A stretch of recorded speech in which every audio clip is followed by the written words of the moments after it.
आपले स्वागत आहे खमंग आणि खुसखुशीत अशा रेसिपी बाय दीपिकामध्ये. आज आपण बघणार आहोत कांदा लसूण विरहित ग्रेव्ही.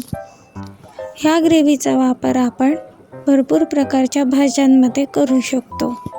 तसेच ही ग्रेव्ही तुम्ही स्टोअर देखील करून ठेवू शकता. एक आठवडाभर ही ग्रेव्ही चांगली राहते. ही ग्रेव्ही तुम्ही इन्स्टंट देखील वापरू शकता. या ग्रेव्हीमुळे भाजीला तवंग देखील खूप छान येतो. चला तर मग रेसिपीकडे वळूया. साहित्य: टोमॅटो. हे टोमॅटो मी मोठे मोठे काप करून घेतलेले आहेत.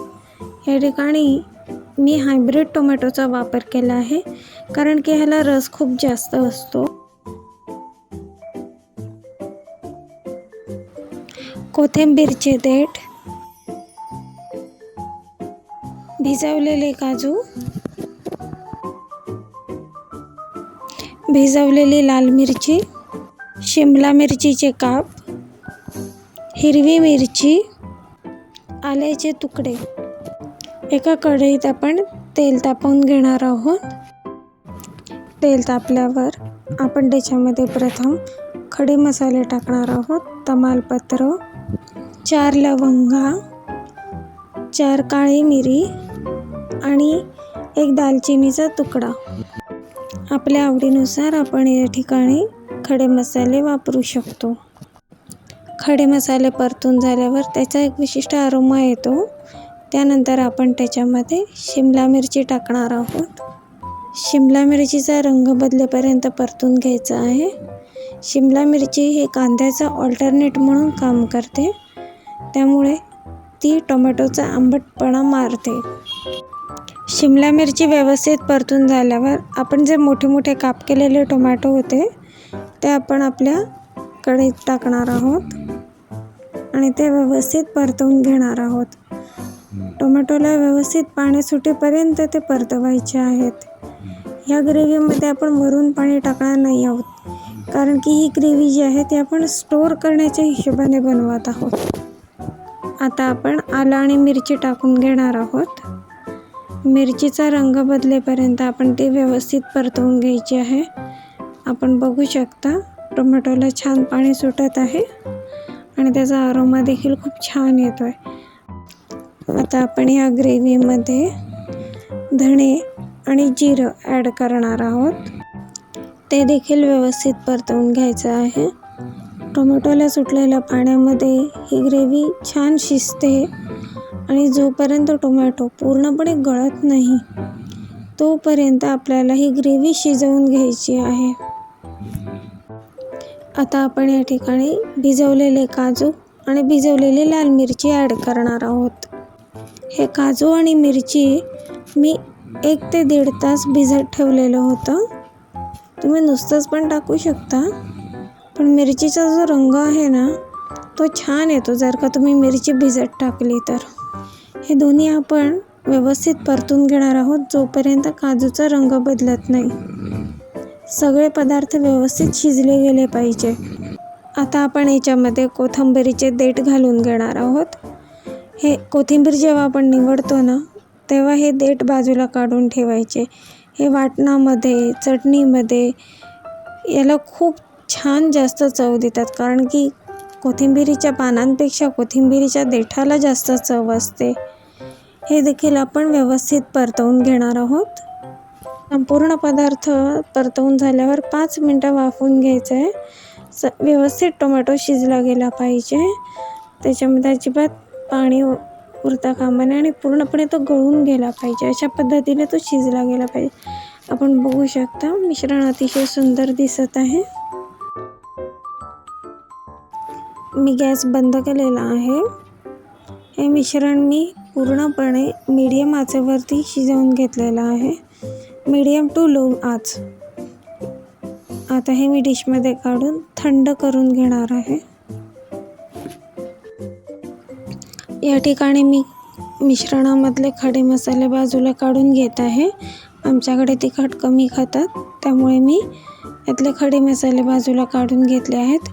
तुम्हाला जर का ग्रेव्ही तिखट हवी असेल तर तुम्ही ते मसाले मिक्सरमधून काढून घेऊ शकता. मिश्रण पूर्णपणे थंड झाल्यावरच मगच मिक्सरमधून काढा. आता आपण हे मिश्रण मिक्सरमधून काढून घेणार आहोत.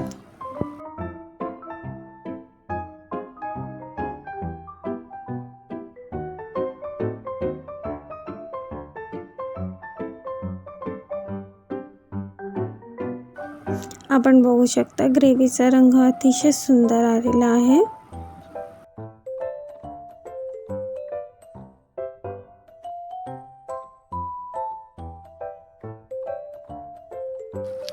एकीकडे मी कढई गरम करायला ठेवली आहे.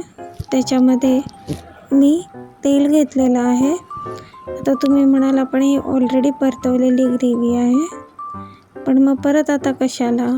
तर याचं उत्तर असं आहे, ग्रेव्हीचं शेल लाईफ वाढवण्यासाठी. जसं मगाशी मी म्हटलं की मला ही ग्रेव्ही स्टोअर करून ठेवायची आहे, या उद्देशाने. ग्रेव्हीची चव वाढवण्यासाठी मी याच्यामध्ये तेलाबरोबरीने 1 चमचा तूप देखील घातले आहे. तुम्ही इथे बटरचा वापर देखील करू शकता. त्यामुळे ग्रेव्हीला अतिशय सुंदर चव येते. आता आपण ग्रेव्ही टाकून ती पूर्णपणे व्यवस्थित परतवून घेणार आहोत. जोपर्यंत त्या ग्रेव्हीला तेल सुटत नाही तोपर्यंत तुम्ही ही ग्रेव्ही परतून घ्यायची आहे. ग्रेव्हीला छान जाळी देखील आली आहे, आपण बघू शकता. आणि तिला तेलही सुटलं आहे. जास्त नाही, 1 ते 2 ते 3 मिनटं आपण ही परतवून घेणार आहोत. आपल्या ग्रेव्हीचा रंगही खूप छान आलेला आहे आणि तिला तेलही सुटलेलं आहे, आपण बघू शकता. जसं आपण हॉटेलमध्ये भाजी खातो ना, तसं तवंग या ग्रेव्हीला आला आहे. आता आपण या ग्रेव्हीपासून मटर पनीरची भाजी बनवून बघणार आहोत. या इन्स्टंट ग्रेव्हीचा मी तुम्हाला लाईव्ह डेमो देणार आहे. सेम कढईमध्ये मी थोडंसं तेल घेतलं आहे. त्यात प्रथम मी हिरवे वाटाणे मी परतवून घेणार आहे. ते व्यवस्थित परतले की मग त्याच्यामध्ये मी पनीर टाकणार आहे. हे पनीर मी स्मॅश करून घेते, कारण की माझा मुलगा पनीरचे तुकडे खात नाही, त्यामुळे मी ते पनीर स्मॅश करून घेणार आहे. तुम्ही अख्खे पनीर पण इथे वापरू शकता. आता मी थोडे पनीर परतून झाल्यावर 3 ते 4 चमचे ही ग्रेव्ही मी वापरणार आहे.